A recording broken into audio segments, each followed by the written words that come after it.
Hello बच्चों, good evening. पिछले video से अब हम आगे पढ़ेंगे परागकण के बारे में, ठीक है, जिसको हम लोग कहते हैं नर युग्मोद्भिद, मेल गैमेटोफाइट या लघु बीजाणु माइक्रोस्पोर। तो आज हम पढ़ेंगे नर युग्मकोद्भिद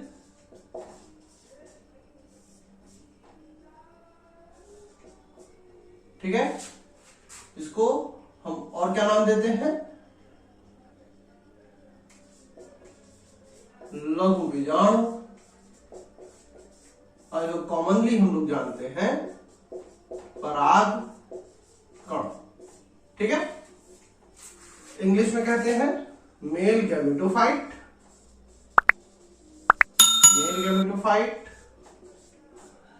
या माइक्रोस्पोर, और कॉमनली इसको नाम देते हैं पॉलन ग्रेन, ठीक है। तो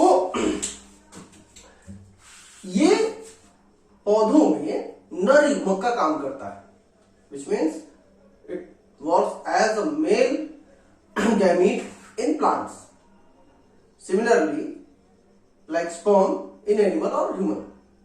तो जैसे नर में शुक्राणु होते हैं वैसे ह्यूमन में, वैसे पौधों में परागकण होता है, ठीक है। तो लास्ट टाइम ने बात की थी कि कैसे काम बना है, ये क्या हुआ है। अब हम इसके स्ट्रक्चर को समझेंगे, इसके बारे में समझेंगे और कुछ चीजों को पढ़ेंगे, ठीक है। तो परागकण जो होता है ना, ये नर युग्मकोद्भिद की पहली कोशिका, इससे नर युग्मक का जो निर्माण और कोशिका बनेगी वो इससे बनेगी, डेवलप करेगी, ठीक है। तो कुछ चीजें जो बेसिक्स है पहले शॉर्ट में समझते चलो। ये कैसा दिखेगा, तो गोलाकार, कैसा दिखेगा, गोलाकार अगुणित कोशिका होती है, बाइलेयर्ड होती है, उसमें फिर ढेर सारी लेयर्स बनती है, बाइलेयर्ड, मेनली बाइलेयर्ड होती है, उसको याद रखना है।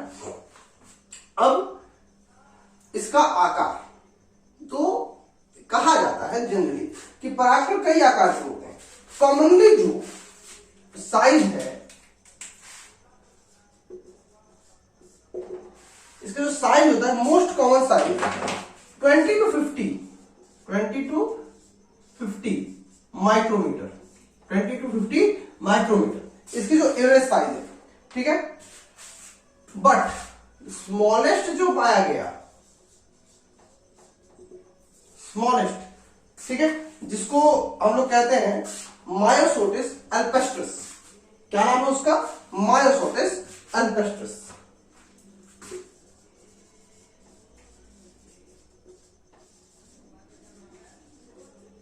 अल्पेस्ट्रस, ठीक, इसकी साइज थी 10 माइक्रोमीटर, और जो लार्जेस्ट इन साइज मिला है वो है mirabilis जलापा, that is the of largest size, जो कि अब तक का सबसे बड़ा माना गया 200 माइक्रोमीटर। तो एवरेज साइज ये है, सबसे छोटा ये है और सबसे बड़ा ये है, ठीक है। तो ये छोटी छोटी चीजें हैं जो हमको जानते रहने। अब होता क्या है, इसकी संरचना के बारे में अगर हम समझें तो कहता है कि जो साइज बनती है, इसका जो संरचना बनता है वो दो लेयर से बना है, एक बाहरी लेयर, एक भीतरी लेयर, एक्साइन इंटाइन, बाह्य चोल, अंतःचोल, मुख्यतः ये दो लेयर होती है, ठीक है, जो इसको सुरक्षा देती है। बाहरी लेयर होती है और जो आंतरिक संरचना का निर्माण करती है वो आंतरिक लेयर कहलाती है। तो अब इसको हम लोग बनाते हैं, कैसे बनाएंगे, इसको बनाने के तरीका बता देता हूं और इजी वे में कैसे बनाओगे। देखो, इसका स्ट्रक्चर समझना हो, परागकण की संरचना बोर्ड में ये सीधे सीधे 2 नंबर का आता है, ठीक है। स्ट्रक्चर ऑफ पॉलन ग्रेन, सीधे सीधे 2 नंबर का आता है। तो इसको हम बनाना शुरू करते हैं। पहले एक सर्कल बना लो, ठीक है, पहले एक सर्कल बनाओ, फिर उसके अंदर एक सर्कल बनाओ, जो बहुत ज्यादा गैप ना लेता हो, ठीक है, जो बहुत ज्यादा गैप ना लेता हो। आराम से बनाना, प्रैक्टिस करोगे उतना अच्छा बनेगा, ठीक है, जितनी ज्यादा प्रैक्टिस रहती है उतना अच्छा बन जाता है। अब इसमें रैंडम 3 जगह से उड़ा दो, रैंडम 3 जगह से कहीं से भी ले सकते हो। अब इसको ऐसे मिला दो, ऐसे मिल गया, ऐसे मिल गया, ऐसे मिल गया, ऐसे मिल गया, ये ऐसे मिल गया, और इनके बीच में हल्की से एक लाइन खींच दो,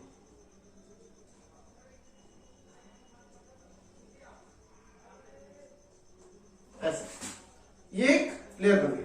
अच्छा देखो, ये जो है ना, ये बाहर में मैंने स्मूथ रखी है, लेकिन जब ये बन जाएगा तो इसको ऐसे ऐसे बना देना, क्योंकि ये स्मूथ नहीं होती, ये खुरदरी होती है, बाहरी लेयर खुरदरी होती है, स्मूथ नहीं होती। तो इसको धीरे धीरे आराम से ऐसे बना देना, ठीक है, हो गया, ये बाहरी लेयर होगी। अब इसके भीतर एक हम और लेयर बनाएंगे, इसके अंदर की थोड़ा सा गैप लेकर, बहुत ज्यादा गैप नहीं, थोड़ा सा, इसकी थोड़ी सी दूरी बनाएंगे। अब चूंकि मैं अलग अलग कलर की पेन मार्कर का इस्तेमाल कर रहा हूं, तो मेरे लिए आसान है। इसे मैं ड्राइंग बनाते समय जब भी बनाऊं तो अलग अलग मार्कर का, अलग अलग पेन का इस्तेमाल, पेंसिल का इस्तेमाल कर लूं, तो इससे मेमोराइज करने में आसानी होती है और देखने में भी अच्छा लगता है, ठीक। इसके बाद इसके अंदर इसका मैट्रिक्स बना देंगे, इसके अंदर इसका मैट्रिक्स बना देंगे। तो मैट्रिक्स बनाने के लिए अलग अलग मार्कर या अलग अलग पेन का इस्तेमाल कर सकते हो, ठीक है, मिक्सअप रहता है बेसिकली, होता क्या। और अगर पेंसिल से बना तो पेंसिल शेडिंग कर दो किसी भी एक कलर से, तो इस चीज का ध्यान रखना, बहुत अधिक की जरूरत नहीं है, छोटा छोटा ही सही, थोड़ा थोड़ा दे दो, हो गया। ये ऐसे ऐसे बना दिया मैंने, ठीक है। अब इसमें मिक्सअप बना लो ताकि देखने में अच्छा लगे।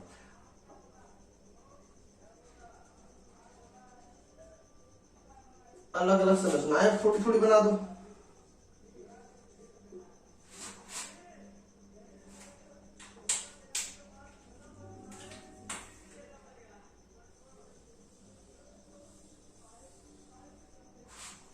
एक मैंने इसको बना दिया है, और एक बीच में इसको ऐसे बना दो, ठीक है। 2 चीजें विजुअल होनी चाहिए, बाकी चीज थोड़ी छोटी बनाओगे तो कोई दिक्कत नहीं है। और रैंडम बनाना है खाली ऐसे, बस, ठीक हो गया। अब इसको हमें समझना है कि ये है क्या, कैसे बना है। तो याद होगा वहां मैंने जब शुरुआत में बताया था, तो मैंने यूवी स्काई शब्द का इस्तेमाल किया था। बेसिकली क्या है, तो यूवी स्काई क्या था, एक स्पोरोपोलिनिन से घिरी हुई संरचना थी। तो जो स्पोरोपोलिनिन होता है ना, वो एक कैरोटिनॉइड्स का एक रूप होता है, बेसिकली ऑक्सीडेटिव कह लो कि पॉलीमर है, ठीक है, यानी एक तरह का रिस्ट्रिक्टिव फैटी एसिड। अब फैटी एसिड है, इसका एक बेनिफिट ये होता है कि इसके ऊपर पानी का असर उतना ज्यादा नहीं हुआ, एटमॉस्फेरिक एडवर्सिटीज से इसको बचाता रहता है, ठीक। तो इसका जो बाहरी हिस्सा है ये कहलाता है एग्जाइम, हिंदी में कहते हैं बाह्य चोट, हिंदी में क्या कहते हैं, बाह्य चोट। इसके अंदर का जो हिस्सा होता है आंतरिक लेयर, इसको कहते हैं इंटाइन, अंतःचोल। अंदर के क्या कहलाए, अंतःचोल, ठीक है। हालांकि ये जो लाइनिंग बनी है ये इसको लेकर के आती है। इसके नीचे जो लेयर है ये वाली, ये है ट्यूब सेल या नलिका कोशिका, ये आगे चल के पॉलिन ट्यूब बनाएगी, नलिका बनाएगी, ठीक। देख रहे हो इसी को जनन कोशिका कहते हैं।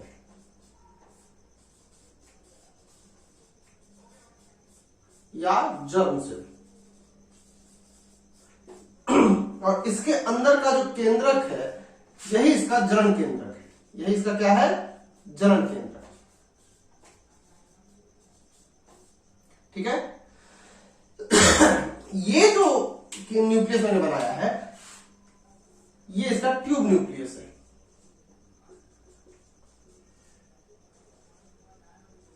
इसको वेजिटेटिव न्यूक्लियस भी कहते हैं।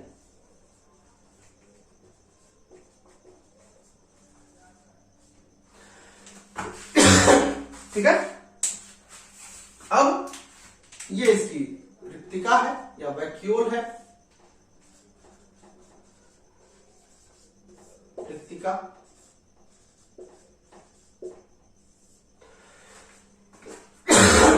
इस तरह से एक स्ट्रक्चर बना और ये 3 पोर दिखते हैं। इनसे ही इन्हीं में से किसी एक से इसको कहते हैं जनन छिद्र हिंदी में, और जर्म पोर कहते हैं या जर्मिनल पोर कहते हैं इंग्लिश में। तो ये हो गया एक पॉलन ग्रेन का स्ट्रक्चर। बहुत सिंपल सा है, इसको ऐसे बनाओगे तो आराम से बन जाएगा। और एक बार इसके डिस्कस कर लेते हैं। तो ये एक पॉलन ग्रेन है सिंपल सा। ये इसका बाहरी स्ट्रक्चर एक्साइन, आंतरिक लेयर इंटाइन, ये पेक्टोसेलुलोज का बना होता है, ये स्पोरोपोलिन का। इसके अंदर होता है ट्यूब न्यूक्लियस, उसका एक केंद्रक है न्यूक्लियस है जिसको ट्यूब न्यूक्लियस या सॉरी ये ट्यूब सेल है। ट्यूब न्यूक्लियस को वेजिटेटिव न्यूक्लियस भी कहते हैं और उसको वेजिटेटिव सेल भी कहते हैं।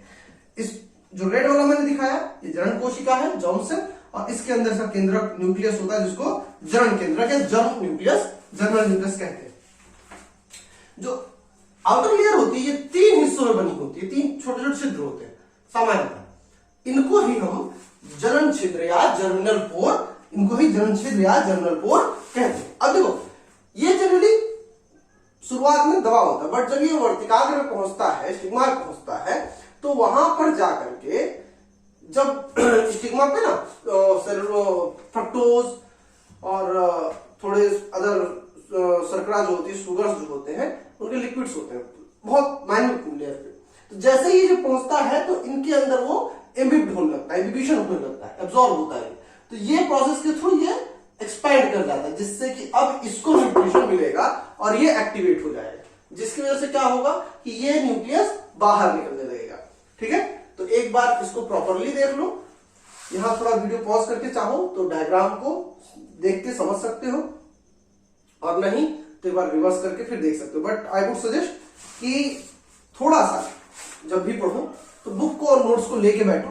यहां तक अगर कोई भी चीज डाउट होती है, कुछ भी होता है, जहां भी तुमको डाउट लगे वो कमेंट में जाकर के मेंशन कर दो, सर मुझे यहाँ पे एक पॉइंट नहीं समझ आया। ठीक है। देखो होता क्या है ना कि हम जब पढ़ते हैं तो हमें लगता है कि हमें तुरंत आ रहा है, एकदम आराम से हो जाएगा। ठीक। और ये स्टूडेंट माइंड की आदत होती है। शुरुआत में जब इंसान पढ़ना शुरू करता है तो उसके में ये प्रॉब्लम आती है कि ये भी हो जाएगा, ये भी हो जाएगा, ये भी हो जाएगा, ये तो आसान है, हो ही जाएगा। आधा दिन बीतता तो ये तो हो ही रहा है, ये तो हो ही रहा है, ये हो ही चुका है, ये हो जाएगा। एग्जाम का जब पेपर आता है तो फिर समझ आता है ये क्या हो गया। तो ये कंडीशन याद रखना कि अगर थोड़ा भी डाउट हो, कुछ भी नहीं समझ में आ रहा हो, तो तुरंत कमेंट सेक्शन में डालो और पूछो। अपने दोस्तों से डिस्कस करो, अपने टीचर से डिस्कस करो, ताकि अगर जब कहीं कोई आंसर ना दे तो फिर सीधे कमेंट सेक्शन में आओ, किसी भी वीडियो को ओपन करो, जो भी डाउट है तुम्हारा उसको डालो, मैं उसको क्लियर करने की कोशिश करूंगा। ठीक है। अब यहां पे थोड़ा सा चीजें मैं बता दूं। इसकी जो लाइफ स्पैन होती है, लाइफ स्पैन जो होता है पॉलन ग्रेन का, लाइफ स्पैन पॉलन ग्रेन का बहुत वैरी करता है। ठीक है। जनरली जैसे मोनोकॉट्स है, मोनोकॉट्स में गेहूं अनाज वाले मान लो, उसमें 30 मिनट 40 मिनट से कुछ घंटों का होता है, बहुत ज्यादा नहीं होता। वहीं कुछ ऐसे पौधे हैं जिन कुछ फैमिली से रोजेसी, गुलाब, लेग्यूमिनोसी, मटर, चना, ये दलहन वाली फसल, उनका जो लाइफ स्पैन होता है वो कुछ दिनों तक होता है। तो इसका लाइफ स्पैन कितना हो जाएगा अगर समझिए रखना है तो 30 मिनट्स टू 15 डेज तक जाता है। एक टर्म यूज होता है क्रायो प्रिजर्वेशन, ठीक है, जिसमें -196 डिग्री सेल्सियस पे रखा जाता है लिक्विड नाइट्रोजन। ऐसे सिचुएशन पे रखते हैं तब पॉलन ग्रेन बहुत लंबे समय तक सर्वाइव कर जाता है, ठीक है। जब हमें जरूरत होती है तब हम उसका इस्तेमाल करते हैं, वो पॉलन बैंक कहा जाता है जहां वो रखे जाते हैं, ठीक है। तो अभी के लिए ये हो गया पॉलन ग्रेन का स्ट्रक्चर। अगले वीडियो में हम बात करेंगे माइक्रोस्पोरोजेनेसिस के बारे में, यानी लघु युग्मक जनन के बारे में। यहां तक अगर कुछ भी डाउट हुआ हो या कोई चीज नहीं समझ में आई हो, मैंने पूरी कोशिश की थोड़ा स्लो और आराम से बोलो, जो इंग्लिश वाले इंग्लिश मीडियम के बच्चे उनको भी समझ में आए, जो हिंदी मीडियम के उनको भी समझ में आए। अगर किसी को कोई भी डाउट रहता है तो पूछ लो, बता देंगे, कमेंट सेक्शन में डालना, मैं उसको जरूर बताऊंगा। अपने दोस्तों से इस वीडियो को शेयर करो, ठीक है। तो लाइक और सब्सक्राइब कर देना ताकि वीडियो बनाने में मजा भी आता रहे और तुम लोग का भी भला होता रहे, ठीक है। Have a great day, bye bye, see you soon.